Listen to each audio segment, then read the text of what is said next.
Students, design की class का ये चौथा लेक्चर जिसमें हम शाफ्ट की डिज़ाइन के ही बारे में पढ़ेंगे। पिछले लेक्चर से थोड़ा सा अलग शाफ्ट की डिज़ाइनिंग हमने टॉर्शन के आधार पर किया था, जिसमें मरोड़ कोण और शियर स्ट्रेस इंड्यूस होते हैं उसके आधार पर। अब एक अलग तरीके का शाफ्ट जिसको हम इस नाम से भी जानते हैं, कहते हैं उसको एक्सल।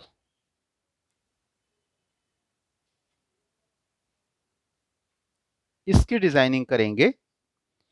मशीनों में जिस तरीके से शाफ्ट का प्रयोग किया जाता है उसी रूप में एक्सल का भी प्रयोग किया जाता है। बस फर्क केवल इतना है कि शाफ्ट पावर ट्रांसमिशन में भी मदद करता है और मशीन के अंगों के भार को वहन भी करता है, लेकिन एक्सल पावर ट्रांसमिशन में मदद नहीं करता है, बल्कि ये केवल भार को वहन करता है। तो हम एक्सल की भी डिजाइनिंग करेंगे। तो एक्सल पहले देख लें कितने तरह के या कैसे कैसे हो सकते हैं, और उसके बाद इसकी डिजाइनिंग। और डिजाइनिंग में जब हमने पहले ही इस पे क्राइटेरिया लगा दिया कि पावर ट्रांसमिशन में मदद नहीं करता है, इसका मतलब इसमें टॉर्क ट्रांसमिशन नहीं होगा। केवल हम इसको जब केवल खींचते हैं या मशीन के अंग को, मशीन के भार को लेकर के ये चलता है, तो केवल उस भार को ये वहन करता है।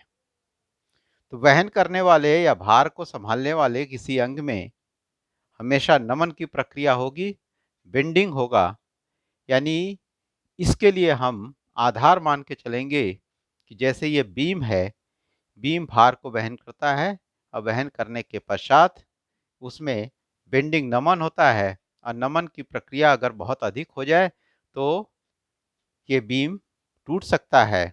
ऐसे ही शाफ्ट में यदि नमन की प्रक्रिया बहुत अधिक हो जाए तो वो शाफ्ट भी या एक्सल भी टूट जाएगा। तो हम ऐसे कह दें ये एक एक्सल है, मान लें ये एक्सल, इसका डायमीटर है डी। हर जगह हम एज्यूम करेंगे इसका डाया है डी। अब इसकी लंबाई कुछ भी हो सकती है, ये तो मशीन के अंग के रूप में जब रहेगा तब हम निर्धारित करते हैं। और मान लें कि ये अपने दोनों किनारों पर बियरिंग से सपोर्टेड है, इस तरीके से।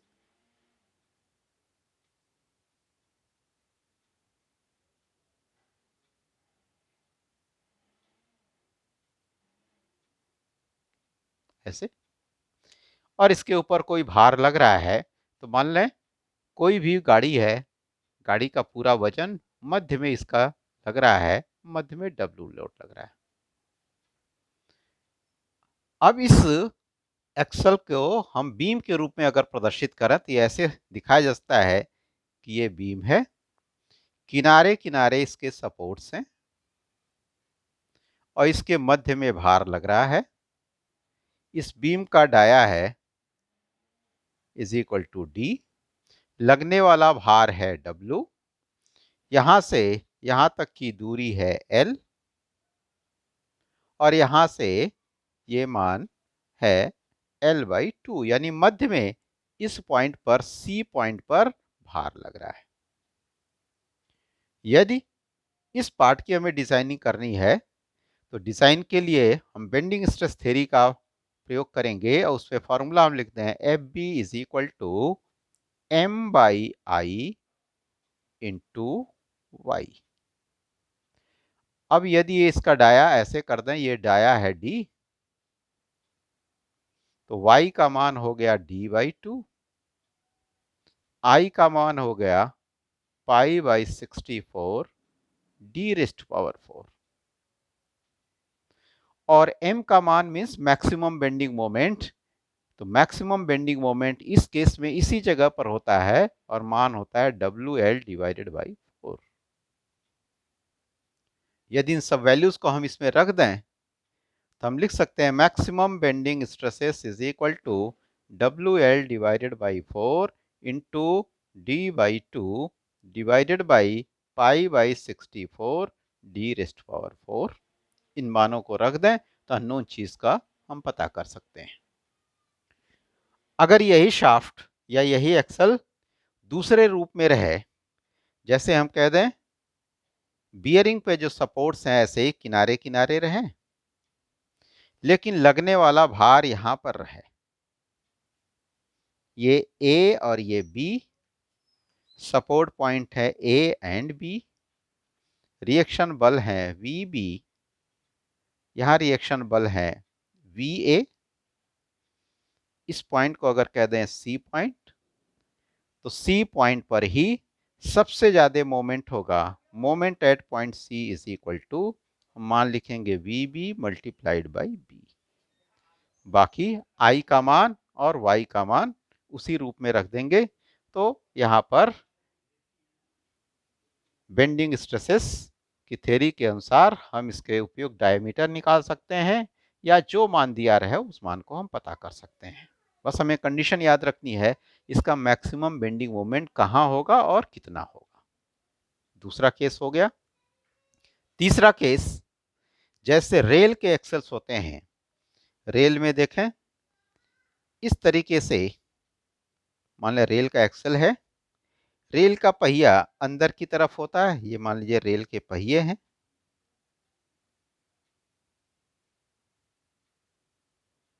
ये धुरा है, धुरे पे यहां पे हाउसिंग लगी रहती है जिसके अंदर बियरिंग आदि होती है, और इस हाउसिंग के ऊपर स्प्रिंग लगा रहता है।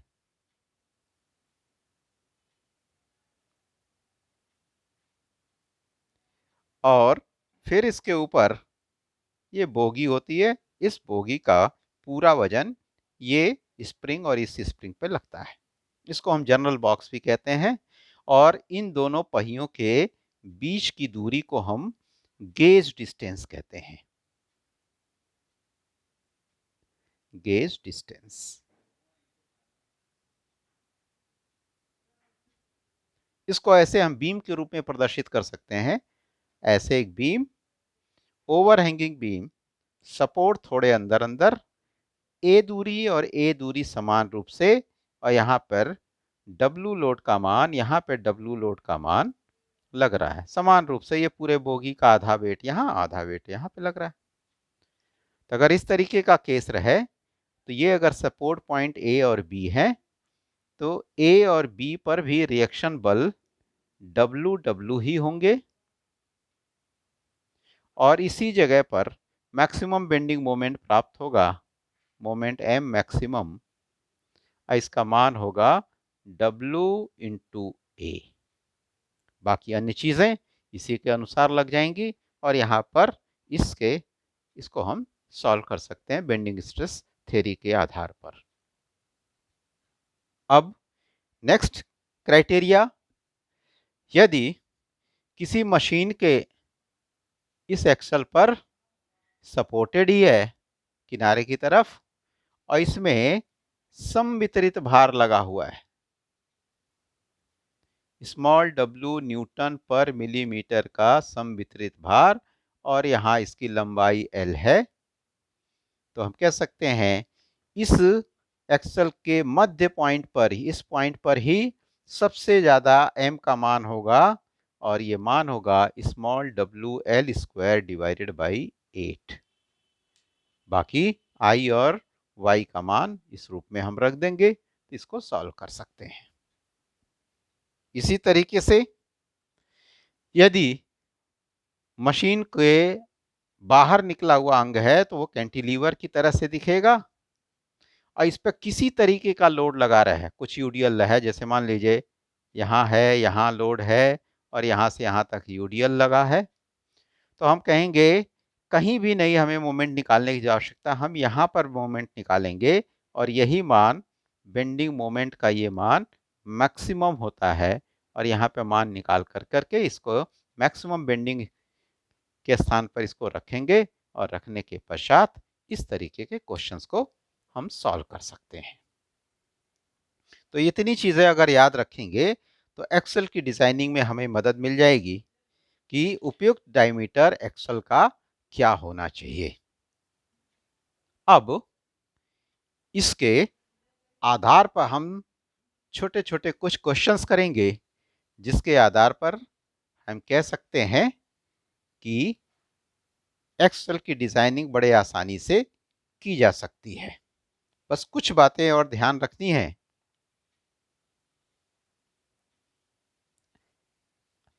अब जो बेंडिंग स्ट्रेस होता है, ये बेंडिंग स्ट्रेस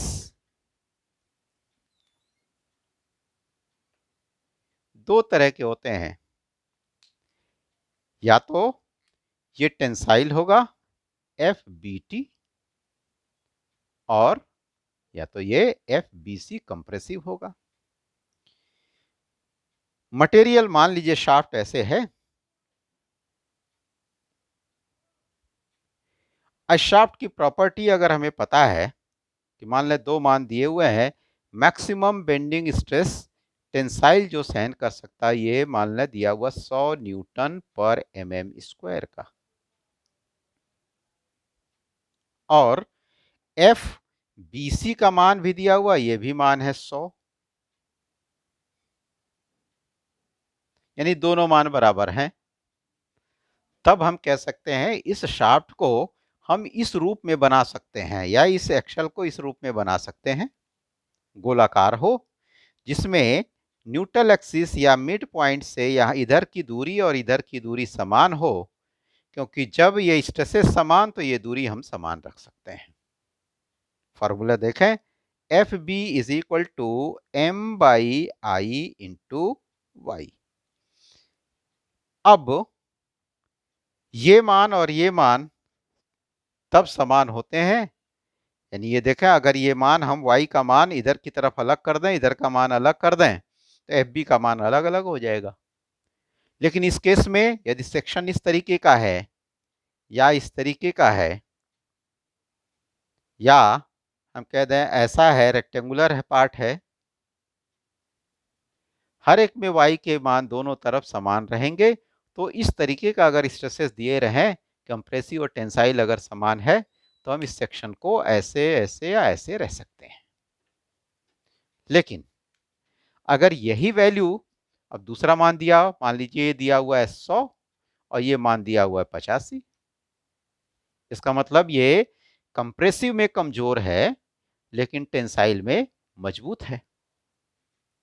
अब सेक्शन हम इस हिसाब से नहीं रख सकते कि इसमें दोनों स्ट्रेसेस बराबर उत्पन्न होंगे।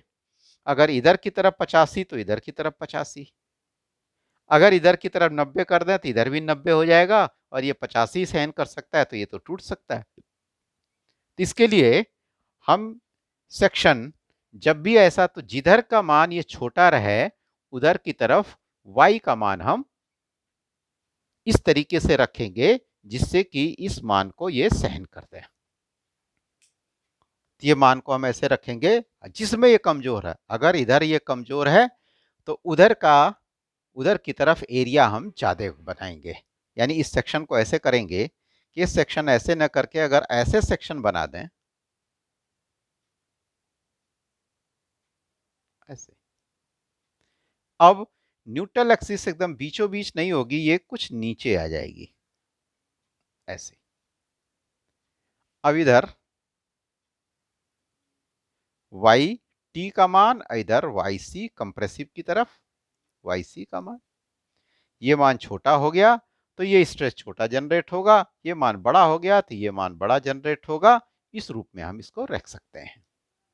यही कंडीशन उलट जाए कि इधर की तरफ 85 ये सहन कर सकता है, इधर 100 सहन कर सकता है, तो हम जो सेक्शन है सर्कुलर या रेक्टेंगुलर ऐसे नहीं बनाएंगे, इस तरीके का बनाएंगे, लेकिन उलट देंगे। अब इधर की तरफ ये कमजोर है तो ऊपर की तरफ हम बड़ा मान और नीचे की तरफ छोटा मान, यानी एक्सल को इस रूप में हम बनाएंगे जिसमें न्यूट्रल एक्सिस से यहाँ की दूरी ज्यादा हो जाए, वाई सी का मान बड़ा और इधर का मान छोटा हो जाए। बस इतना ध्यान रखना है कि मटेरियल के प्रॉपर्टी के हिसाब से हमें शेप बदलना पड़ता है। यदि ये दोनों मान समान है तो शेप हमारी सर्कुलर हो सकती है, हॉलो हो सकता है, रेक्टेंगुलर हो सकता है, रेक्टेंगुलर हॉलो हो सकता है, या स्क्वायर हो सकता है, स्क्वायर में हॉलो पार्ट हो सकते हैं। अब एक क्वेश्चन लेंगे और उस क्वेश्चन को सॉल्व करेंगे कि मान लें दिया हुआ है कि एक रेलवे का एक्सल है जिसमें गेज की दूरी 1435 mm है। तो हम एक्सल को इस रूप में बनाएंगे, ये इसके सपोर्ट पॉइंट, ये इसके सपोर्ट पॉइंट, इनके बीच की दूरी को हम कहते हैं, यही बीच की दूरी है गेज डिस्टेंस, और ये डिस्टेंस दिया हुआ है 1435 mm की दूरी। और कह रहा है ये अपने जनरल्स पर बराबर के 50-50 किलो न्यूटन के भार ये वहन करता है। यानी यहां पर 50 किलो न्यूटन का बल है और यहां पर भी 50 किलो न्यूटन का बल है। नेक्स्ट कह रहा है कि इसके पहिए से जनरल के बीच की दूरी ये 102 mm का है। तो इधर की दूरी और इधर की दूरी दोनों बराबर है, 102 mm का है। यदि एक्सल पदार्थ के लिए अलाउएबल स्ट्रेस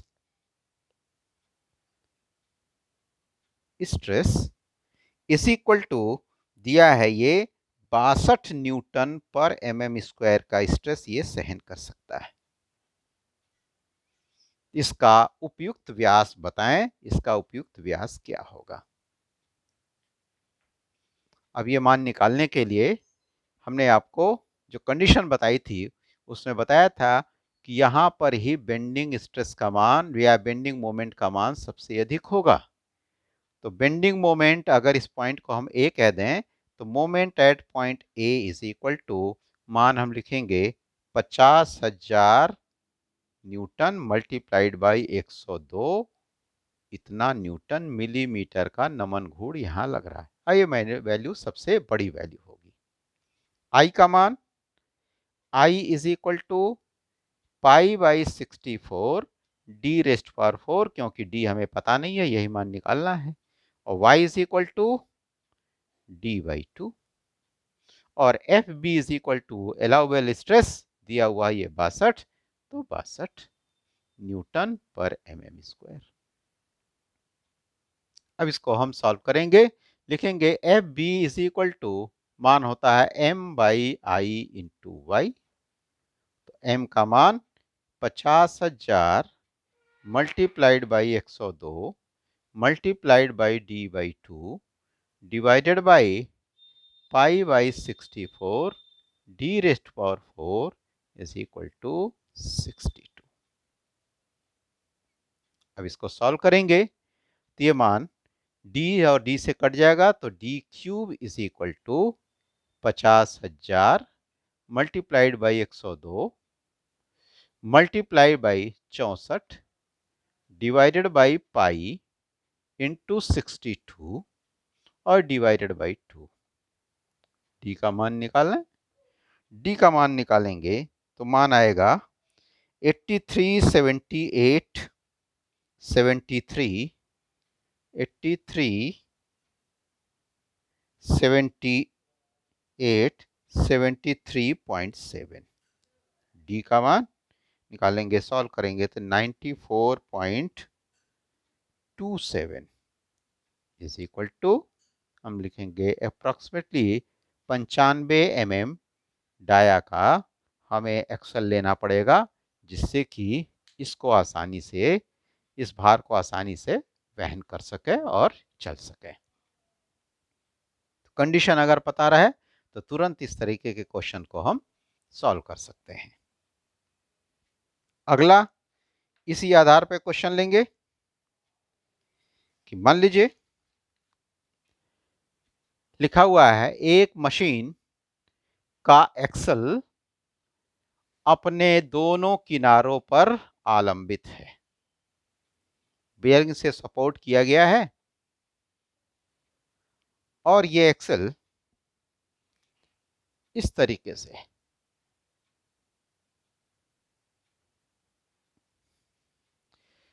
और आलंबों के बीच की दूरी 1.5 मीटर है।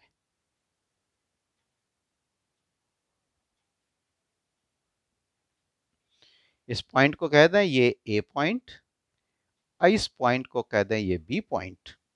फिर लिखा हुआ है मशीन का कुल भार एक सपोर्ट से 0.8 मीटर की दूरी पर लगता है।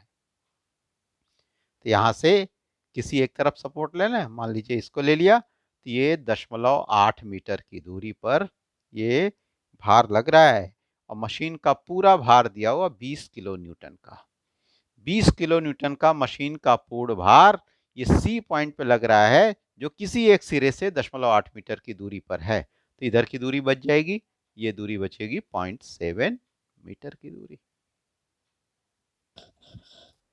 अब इस कंडीशन में भी और भी मान दिया हुआ है कि यदि अनुमेय नमन प्रतिबल का मान 80 न्यूटन पर एमएम स्क्वायर से अधिक न होने पाए तो इस एक्सल का उपयुक्त व्यास निकालें। तो मान हम निकाल सकते हैं। इस कंडीशन के लिए सबसे पहले हम कहेंगे कि यहां पर हमें निकालना पड़ेगा VA का मान और यहां पर निकालना पड़ेगा रिएक्शन फोर्स VB का मान। तो इस कंडीशन को सॉल्व करेंगे, लिखेंगे VA plus VB is equal to 20,000, sigma F is equal to 0। इस कंडीशन के हिसाब से नीचे से लगने वाले बल इज इक्वल टू ऊपर से लगने वाला बल। अब यहां मोमेंट ले लें, moment at point A, moment ले रहे हैं तो हम लिख सकते हैं VB multiplied by 1.5 metre is equal to 20,000 multiplied by 0.8 metre. यहां मोमेंट लिया है VB मल्टीप्लाइड बाई ये दूरी is equal to 20,000 multiplied by ये दूरी। VB इज इक्वल टू देख सकते हैं 20,000 मल्टीप्लाइड बाई 0.8 डिवाइडेड बाई 1.5, इतना न्यूटन, और ये मान हो जाएगा इज इक्वल टू 10,666.7 न्यूटन का मान आ गया। अब लिखते हैं let axle dia is D diameter है, तो हम लिख सकते हैं FB is equal to M maximum divided by I into Y. अब FB इज इक्वल टू दिया है 80 इज इक्वल टू M का मान, M का मान यहीं पे सबसे अधिक होता है और ये मान हो जाएगा VB मल्टीप्लाइड बाई 700। I का मान पाई बाई 64 डी रेस्ट पावर 4 और Y का मान D बाई 2। सॉल्व करेंगे, 80 इज इक्वल टू VB का मान लिख दें 10,666.7 multiplied by 700 into D divided by pi into D rest power cube into 2 multiplied by 64। 64 को ऊपर ले गए, 2 को नीचे ले आए, तो D cube is equal to, ये डी क्यूब को इधर ले आए 10,666.7 into 700 into 64 divided by pi into 2 into 80 is equal to. Solve करेंगे इस मान को कि 10,666.7 into 700 into 64 is equal to इतना divided by pi divided by 2 divided by 80 is equal to, ये मान आ गया 95,0688.5। अब इसका क्यूब रूट निकाल दें,